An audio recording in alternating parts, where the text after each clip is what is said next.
भाई भाई भाई, गोजो जैसी इन्फिनिटी, इनुमा की जैसी स्प्रीच एनर्जी, कहीं ये यूकी गोजो और इनुमाकी की नाजायज औलाद तो नहीं? हैं? ये कब हुआ? ये तो गोजो स्मैशिंग।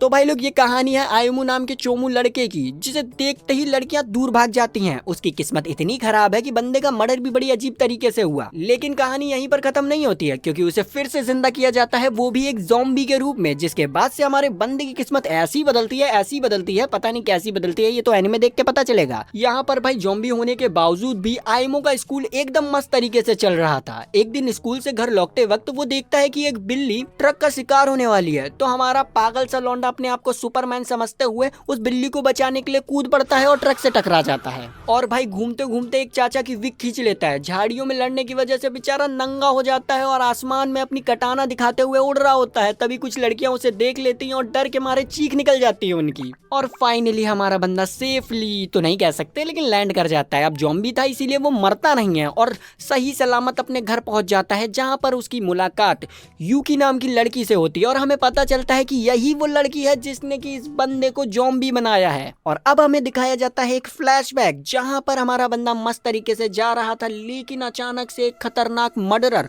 उसके सामने आ जाता है, जैक द रिपर, और उसके सीने में भोंक देता है चक्कू, जिससे कि हमारे बंदे की आत्मा आसमान की तरफ जा रही होती है। लेकिन तभी सही समय पर वहां पर आ जाती है हमारी यूकी, जो कि एक नेक्रोमेंसर है। और अपने मरते हुए बंदे को देखते हुए वो अपना जादू चलाती है, काला जादू, और आयुमु को एक ज़ॉम्बी में बदल देती है। अब आते हैं प्रेजेंट में, जहां पर यूकी उससे कहती है कि चल बेटा मेरे लिए खाना बना। और हमारा बंदा उसके लिए बढ़िया सा खाना बनाता है और उसे भैया खिलाने की कोशिश भी करता है, एक बड़े भाई की तरह। लेकिन वो गुस्से में इसका हाथ तोड़ देती है। आगे हमारा बंदा बालकनी में आराम कर रहा था, तभी उसके दोस्त ओरियो का उसके पास कॉल आता है और वो उसे बताता है कि न्यूज में वापस से एक मर्डर की खबर आई है। ये सुनकर हमारा बंदा हैरान हो जाता है। तो उसका दोस्त बोलता है कि तुम घर से बाहर मत निकलना। लेकिन दोस्त की बात कौन ही सुनता है। वो निकल जाता है गलियों में उस मर्डरर को ढूंढने के लिए, ताकि वो उससे बदला ले सके। भाई हमारा चलते चलते एक कब्रिस्तान पहुंच जाता है रिलैक्स करने के लिए।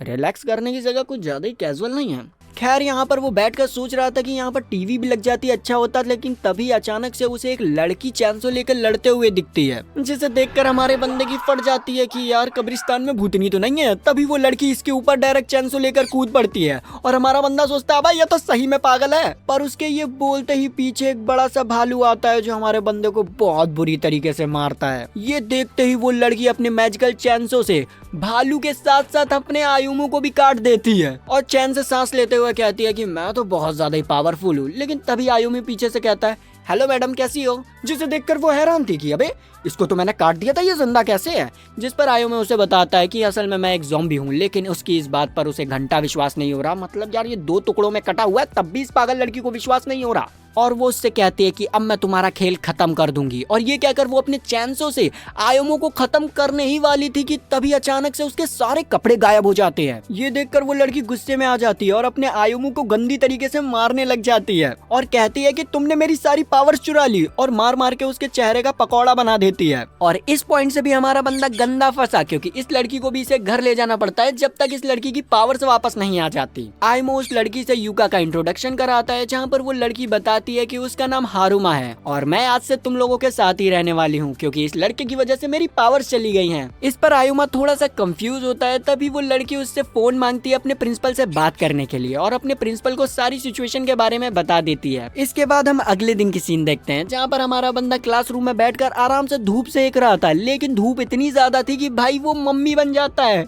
लेकिन जैसे तैसे कर वो ठीक होता है। छुट्टी के समय उसका दोस्त ओरियो उसके पास आता है और उससे कहता है कि अब तुम हमारे साथ नहीं जाते, क्या हो गया तुम्हें। जिस पर आयुमु एक तगड़ा सा बहाना बना देता है, जो सुनकर ओरियो वहां से चला जाता है। उसके जाते ही वहां पर एक तगड़ा सा बंदा आता है, जो कि आयुमु से कहता है कि मुझे तुम्हारा बनाना चाहिए। ये सुन तो ही आयुमु डर जाता है और पीछे होने लग जाता है। तभी वहां पर एक मसीहे की तरह हारुमा आ जाती है और बताती है कि ये एक मेगालो है। अचानक से वो बंदा एक क्रैब मॉन्स्टर में बदल जाता है और कहता है कि मुझे तुम्हारी एनर्जी इस लड़के के अंदर से क्यों महसूस हो रही है। हारुमो कहती है कि ये एक लंबी कहानी है और अपने फेरी फॉर्म में ट्रांसफॉर्म हो जाती है, पर अचानक से उसके सारे कपड़े गायब हो जाते हैं और वो नॉर्मल फॉर्म में आ जाती है। इसी मौके का फायदा उठाते हुए मेगालो उसके ऊपर अटैक कर देता है, लेकिन हमारा बंदा बीच में आकर उसे बचा लेता है। अब वो एक ज़ॉम्बी था तो उसकी पावर नॉर्मल ह्यूमन से कुछ ज्यादा ही थी। वो झींगा मॉन्स्टर उसके ऊपर अपने क्लॉ से अटैक करता है, जिसे कि हमारा बंदा रिफ्लेक्ट कर देता है उसी की तरफ। तभी हारुमा कहती है कि जल्दी से मेरी चैनसो उठाओ और मेरी पावर्स का यूज करो। हमारा बंदा ऐसे ही कहता है और हारुमा उसे एक मंत्र बताती है, जिसे कि वो रिपीट करता है। वैसे ही वो मैजिकल गर्ल में ट्रांसफॉर्म हो जाता है और उस क्रैब मॉन्स्टर के ऊपर अटैक करके उसे क्लासरूम से बाहर फेंक देता है और फिर मौका पाता ही उसे 2 टुकड़ों में काट देता है और इस मैच को जीत जाता है। पर वो डायरेक्ट गिरता है अपने स्कूल ग्राउंड में और वहां पर बहुत सारे बच्चे थे जो कि उसे फेरी ड्रेस में देख लेते हैं, जिससे कि हमारे बंदे की इज्जत का फालूदा हो जाता है। पर हारुमा भी वहां पर पहुंचकर सबके सामने अनाउंस कर देती है कि आज से यही नई मैजिकल गर्ल है, जिसे सुनकर सभी लोग उसकी फोटोज क्लिक करने लग जाते हैं। लेकिन हमारा बंदा अपनी जादुई पावर से उन सब की मेमोरीज को इरेज कर देता है और अपनी इज्जत को बचा लेता है। अब इस इंसिडेंट के 1 हफ्ता पूरे हो चुके थे और अभी तक कोई भी मेगालो ने हमला नहीं किया था। हमारा बंदा आराम से बैठा होता है, तभी लंच ब्रेक हो जाता है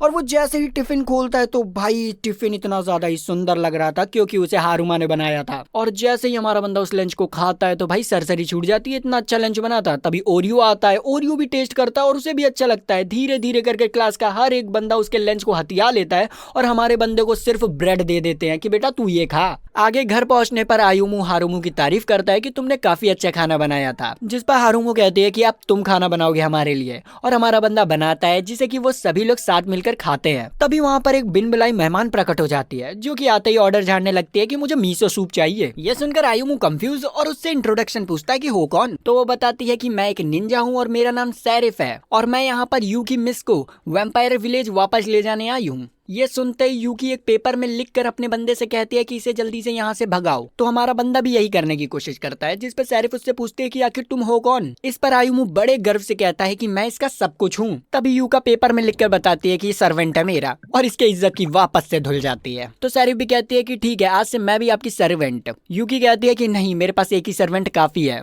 और इन सभी बातों के बीच में हमारे बंदे का ध्यान सैरिफ की कहीं और ही जगह पर था। तभी सैरिफ उससे कहती है कि ठीक है, मैं इसका पत्ता ही काट देती हूँ। लेकिन हमारा भोला भला बंदा कहता है कि नहीं, मैं किसी लड़की से नहीं लड़ूंगा। लेकिन सैरिफ भाई जिद करने लगती है, तो हमारे बंदे को ना चाहते हुए भी उसके चैलेंज को एक्सेप्ट करना पड़ता है और ये दोनों आ जाते हैं वापस से एक शमशान घाट फाइट करने के लिए, जहाँ पर हमारा बंदा हारुमा से कहता है कि मेरी मदद करने की जरूरत नहीं है।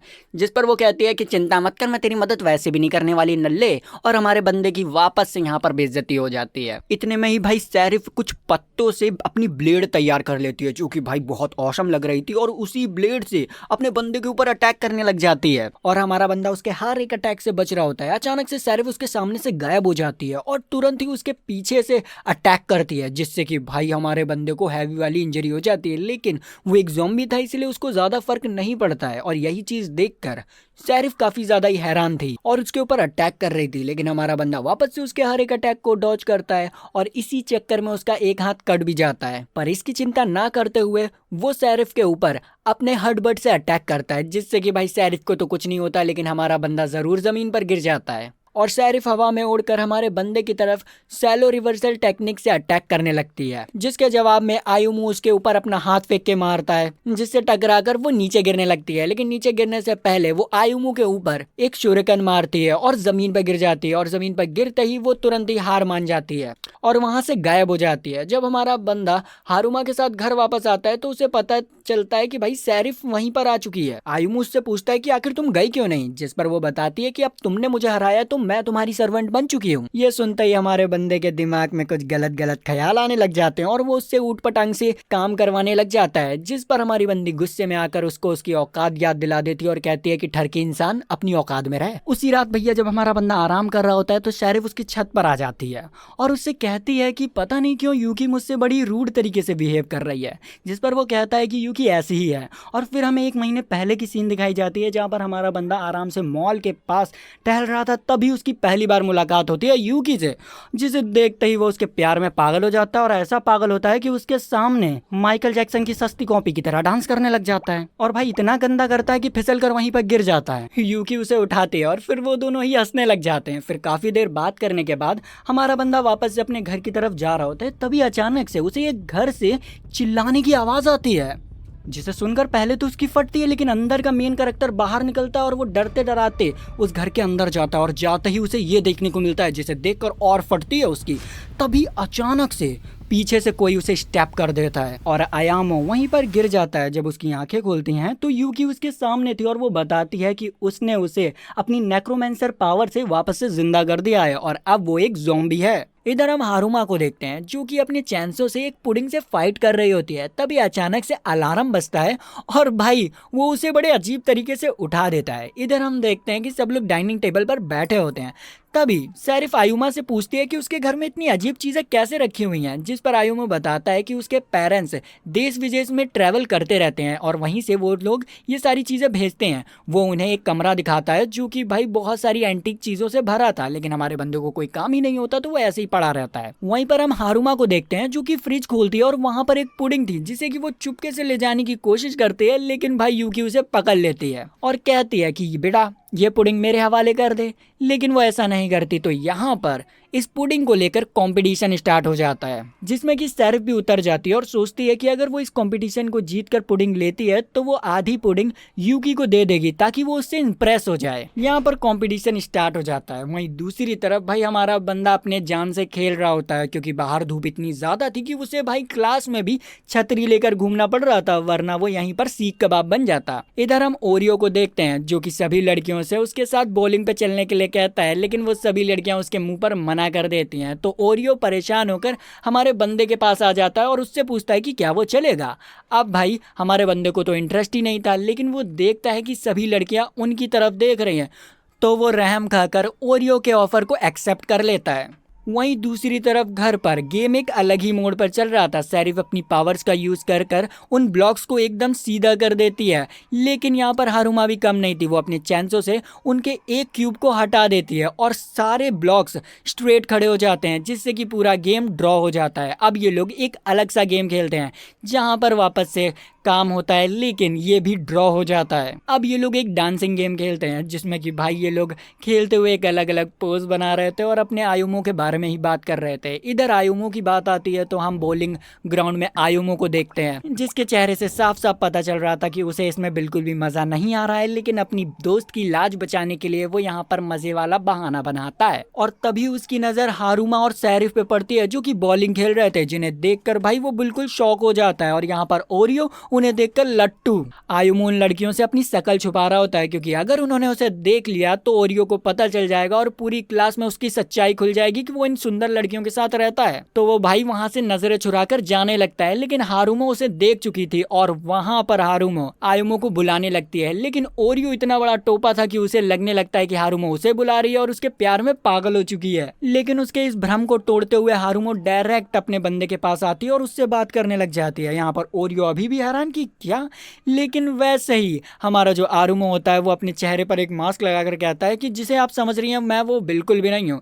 जिस पर ये दोनों लड़कियां आती हैं और कहते हैं कि हमारे मुंह पर CH लिखा हुआ है क्या, जल्दी से अपना मास्क उतार। और यहाँ पर ओरियो और ज्यादा कंफ्यूज कि क्या ये लड़कियां इसे कैसे जानती हैं, जिस पर हारुमा उसे बताती है कि आयुमा हमारे साथ ही रहता है। ये सुनकर भाई ओरियो पूरी तरीके से हिल जाता है और गुस्से में आरुमा से पूछता है कि आखिर ये सब क्या है, तूने मुझसे नहीं बताया।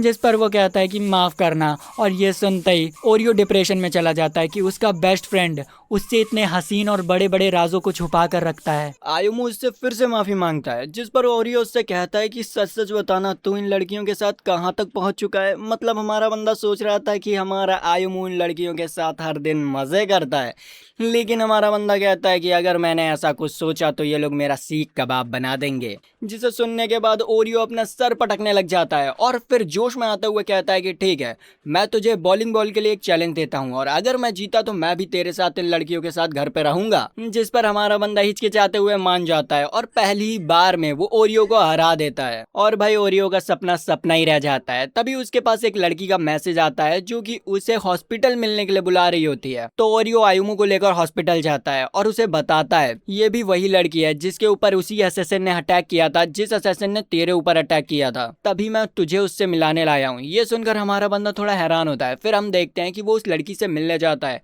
जहाँ पर इन लोगों में अच्छी खासी बात होती है और फिर ओरियो आयुमु और उस लड़की को अकेले छोड़ देता है ताकि वो दोनों अच्छे से बात कर पाए। आयुमु सबसे पहले उस लड़की को कंफर्टेबल करता है, देन वो उससे उस असैसिन के चेहरे के बारे में पूछता है क्योंकि वो उस असैसिन का चेहरा नहीं देख पाया था। वो लड़की बताती है कि वो असैसिन काफी ज्यादा ही खूबसूरत थी, बड़ी और गहरी नीली आंखें जो कि काफी चमकदार थी और उसने एक आर्मर पहना हुआ था। ये सुनते ही हमारे बंदे को यूकी की याद आने लग जाती है और वो सोच में पड़ जाता है कि क्या यूकी ने इसके ऊपर अटैक किया था और मेरे ऊपर भी। अचानक से वो लड़की डरते हुए हमारे बंदे को गले से लगा लेती है। हमारा बंदा उसे शांत करता है, तभी वो देखता है कि उसके बेड के नीचे एक वुडन स्वॉर्ड पड़ी हुई है। वो लड़की बताती है कि ये स्वॉर्ड उसके दादाजी ने दी है, अगर वापस से असैसिन उसके ऊपर अटैक करे तो वो लड़ सके। आयुमु के यहाँ पर रोंगटे खड़े हो जाते हैं, बस ये सोचकर क्या सही में यूकी ही वो असैसिन है। वो घर पर भी यूकी को देखते हुए यही सोच रहा होता है कि मुझे नहीं लगता कि यूकी ऐसा कर सकती है।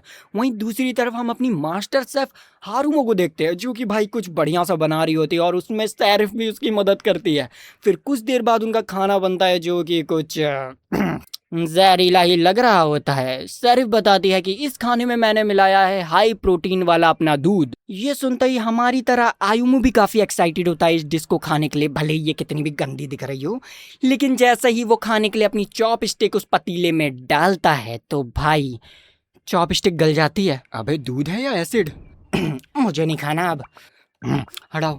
यहाँ पर ये जो सूप था वो जिस जगह लगता है वो जगह ही भाई गल जाती है, जिसे देखकर हमारा बंदा समझ जाता है कि ये खाने लायक नहीं है। तो भाई आयोनो तुरंत ही बाहर से खाना ऑर्डर करता है, लेकिन यहाँ पर हारुमा उससे फोन छीनकर अपना ही ऑर्डर देने लग जाती है कि मुझे एक चिकन लॉलीपॉप चाहिए, मटन पुलाव चाहिए और चाहिए बिरयानी, उसके साथ स्ट्रॉबेरी आइसक्रीम तो कंपलसरी है। जब वो ये सब बता रही होती है तभी उनके डोर की रिंग बजती है, जिस पर ये लोग सोचते हैं क्या इतनी ज्यादा फास्ट डिलीवरी। आयुमु भाई डिलीवरी लेने के लिए जाता है, लेकिन उसे क्या पता था कि गेट के बाहर एक खतरा मौजूद है। वो जैसे ही गेट खोलता है तो उसके सामने एक लंबा चौड़ा बंदा था भाई, जो कि लिटरली एक डॉग की तरह दिख रहा था।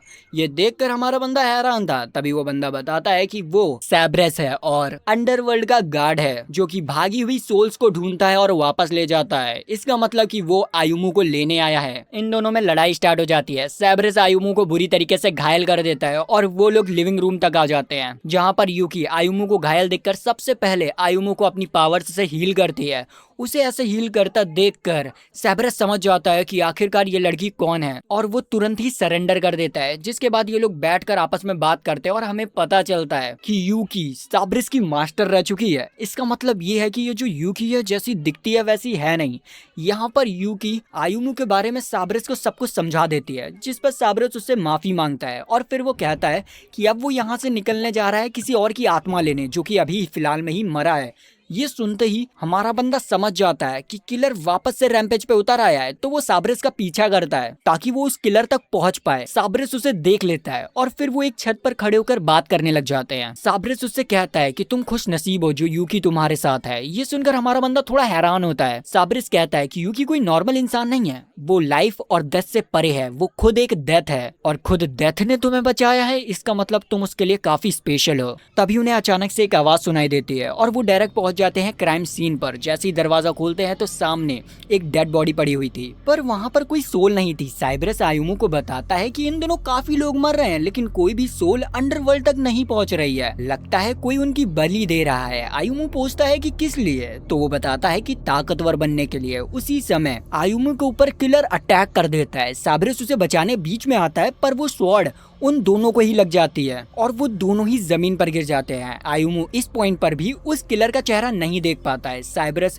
जाने से पहले आयुमु से यूकी का ख्याल रखने के लिए कहता है और फिर वो वैनिश हो जाता है। इधर हमारा बंदा उस किलर के बारे में सोचते हुए वापस से घर आ जाता है, जहाँ पर वो यूकी को सब कुछ बता देता है। फिर वो दोनों बाहर बैठकर आपस में बात करने लगते हैं, जहाँ पर आयुमु यूकी को जानने के लिए उससे पूछता है कि आखिर तुम अपनी फीलिंग्स को दबा कर क्यों रखती हो। यूकी लिखकर बताती है कि मुझे डर है कि कहीं मेरी फीलिंग्स मेरी पावर को बेकाबू ना कर दे और मैं अपने लोगों को ही तकलीफ ना पहुंचा दूं, और मैं ये जो गाउंटलेट्स पहनती हूँ ये भी मेरी पावर्स को कंप्रेस करते हैं। इसीलिए मैं नहीं बोलती। इस पर आयुमू कहता है कि तुम मेरे सामने तो बात कर सकती हो ना, पर वो मना कर देती है और रोते हुए कहती है कि मैं एक मॉन्स्टर हूँ और मेरी आवाज सुनकर तुम भी मुझसे नफरत करोगे। इस पर आयुमू उस पर चिल्लाते हुए कहता है कि ये कहना बंद करो, मैं तुम्हें काफी ज्यादा ही पसंद करता हूँ, चाहे कितनी भी मुसीबतें क्यों ना आ जाए, मैं तुम्हें कभी छोड़कर नहीं जाऊंगा। और उसके ऐसे वर्ड्स यूकी को काफी ज्यादा ही इम्प्रेस कर देते हैं। अगले दिन हम देखते हैं कि पूरे शहर के ऊपर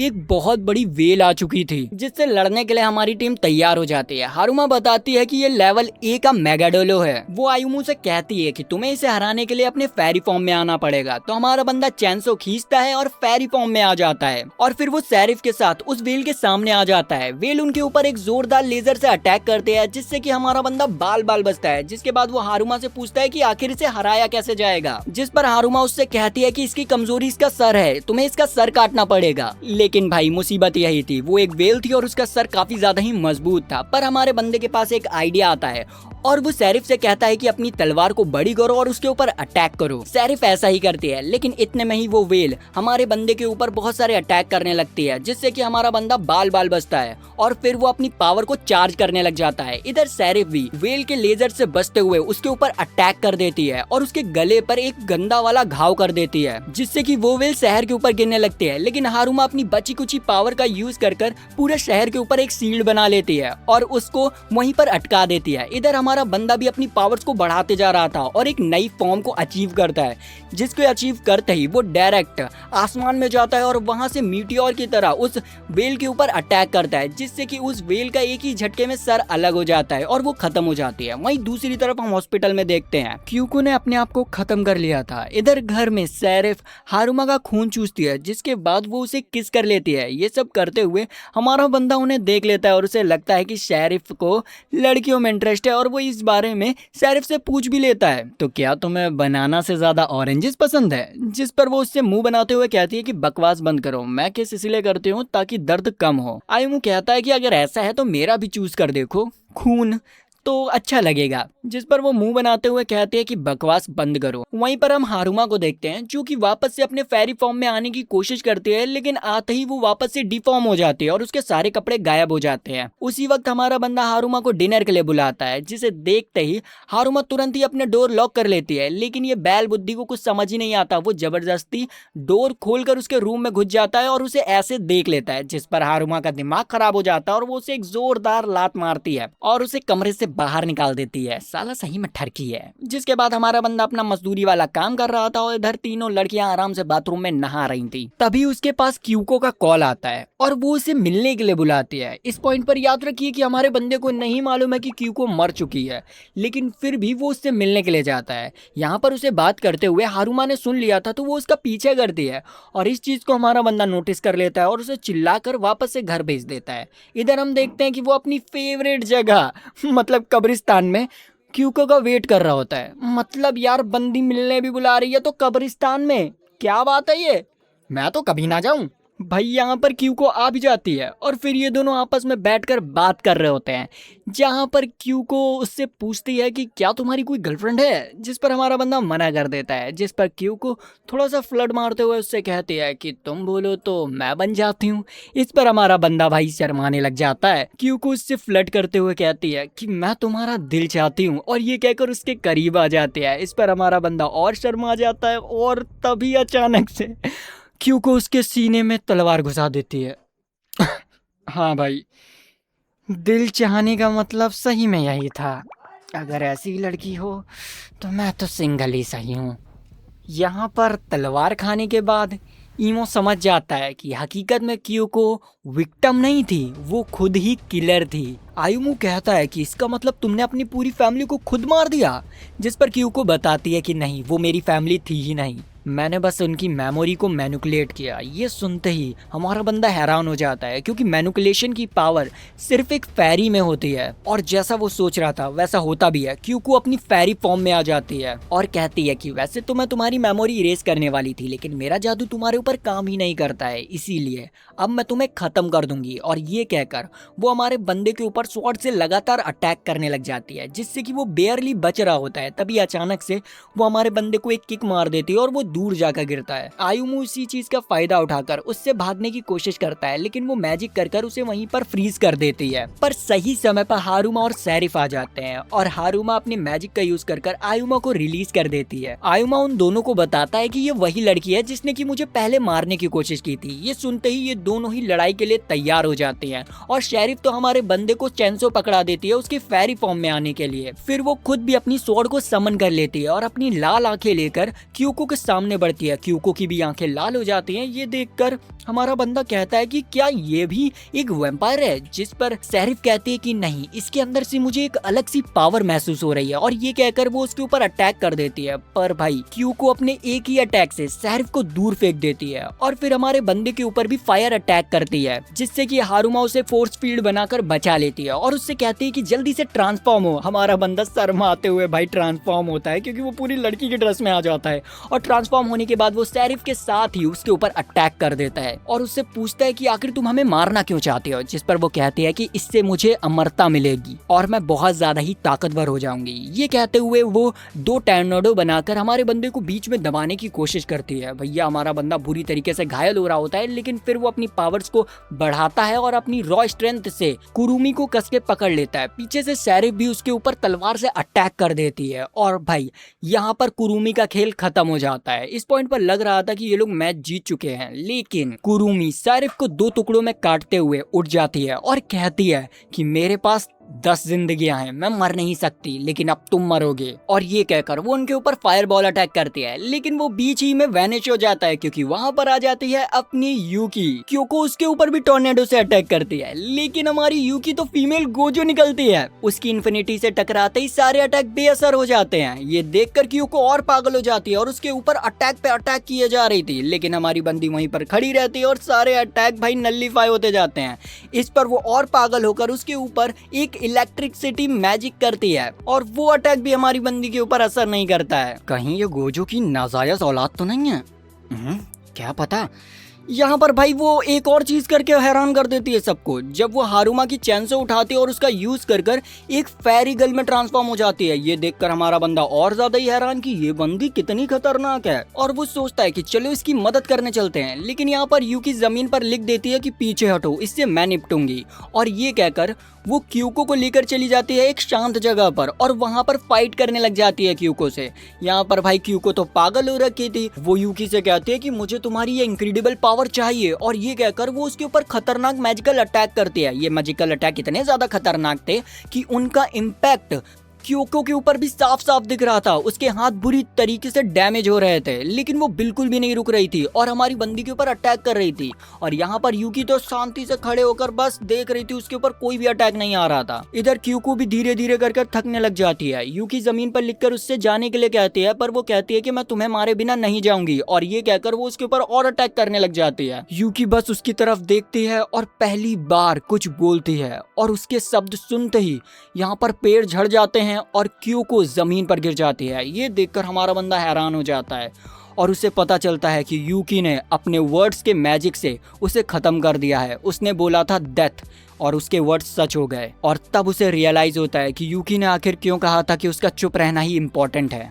इधर हम देखते हैं कि क्यूको वापस से उठ जाती है, लेकिन हमारी बंदी वापस से डेथ कहती है और वो वापस से मर जाती है। ऐसे धीरे धीरे कर वो उसे बार बार मारती रहती है ताकि उसकी सारी लाइफ्स खत्म हो जाएं। लेकिन इस मैजिक का साइड इफेक्ट उसके ऊपर भी बहुत बुरी तरीके से हो रहा था। उसे भी पेन महसूस हो रहा था।